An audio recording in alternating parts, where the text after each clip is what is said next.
नमस्कार दोस्तों, स्वागत है आपका हमारी वीडियो में। हर हर महादेव भोलेनाथ आप सबकी मनोकामना पूर्ण करें।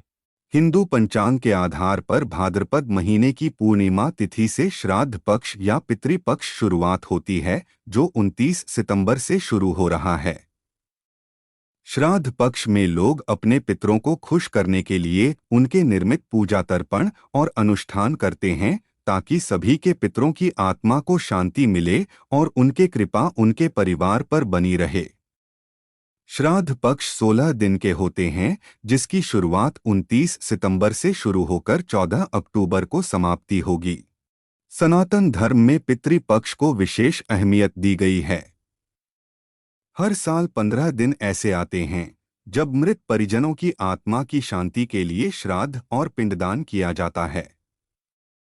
पितरों का तर्पण करने से परिवार पर उनका आशीर्वाद बरसता है और वे अपने परिवारीजनों को खुश देखकर प्रसन्न होते हैं। इस अवधि में कई कार्यों को करने की मनाही होती है।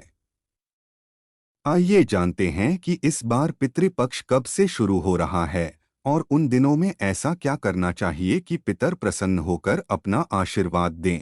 इन दिनों के दौरान किसी भी प्रकार के मांगलिक कार्य नहीं किए जाते, सिर्फ पितरों के निमित्त कार्य किए जाते हैं।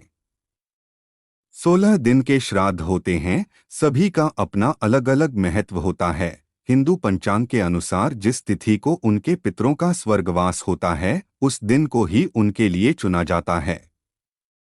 उसी आधार पर ही उनकी आत्मा की शांति के लिए अनुष्ठान किए जाते हैं। इसका समापन आश्विन महीने के कृष्ण पक्ष की अमावस्या के दिन होता है।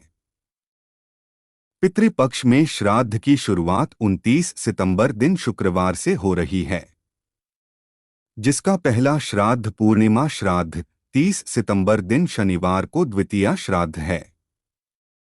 1 अक्टूबर दिन रविवार को तृतीया श्राद्ध, 2 अक्टूबर दिन सोमवार को चतुर्थी श्राद्ध, 3 अक्टूबर दिन मंगलवार को पंचमी श्राद्ध, 4 अक्टूबर दिन बुधवार को षष्ठी श्राद्ध, 5 अक्टूबर दिन गुरुवार को सप्तमी श्राद्ध और 6 अक्टूबर दिन शुक्रवार को अष्टमी श्राद्ध है। अक्टूबर को सर्व पितृ अमावस्या, वहीं 7 अक्टूबर दिन शनिवार को नवमी श्राद्ध है। इसके अलावा 8 अक्टूबर दिन रविवार को दशमी श्राद्ध, 9 अक्टूबर दिन सोमवार को एकादशी श्राद्ध, 10 अक्टूबर मंगलवार को मघा श्राद्ध, 11 अक्टूबर दिन बुधवार को द्वादशी श्राद्ध, 12 अक्टूबर दिन गुरुवार को त्रयोदशी श्राद्ध, 13 अक्टूबर दिन शुक्रवार को चतुर्दशी श्राद्ध, 14 अक्टूबर दिन शनिवार को सर्व पितृ अमावस्या है। इस दिन श्राद्ध पक्ष का समापन हो जाएगा।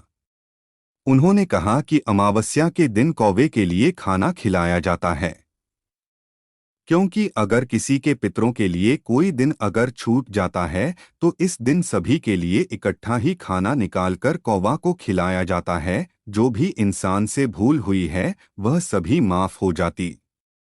ज्योतिषाचार्य बताते हैं, पितृपक्ष के दिनों में मांस व मदिरा का सेवन भूल कर भी ना करें। इससे पितृ नाराज हो जाते हैं और इसका सीधा असर वंश पर पड़ता है।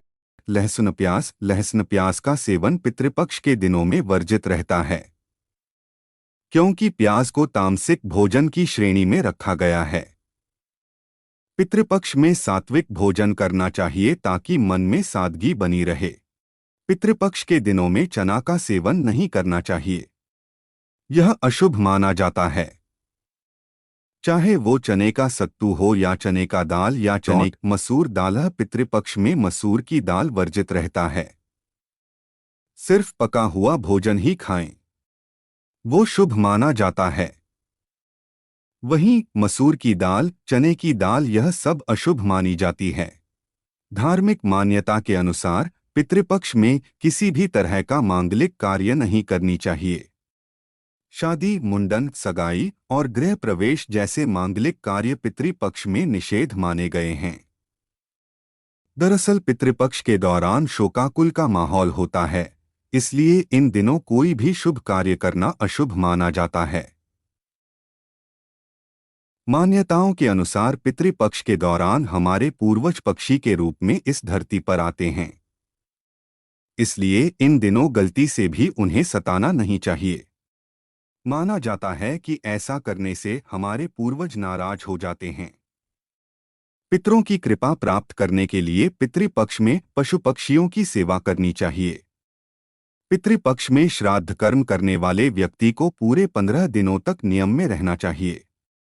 इन दिनों बाल और नाखून नहीं कटवाने चाहिए। इसके अलावा इन लोगों को ब्रह्मचर्य का पालन भी करना चाहिए।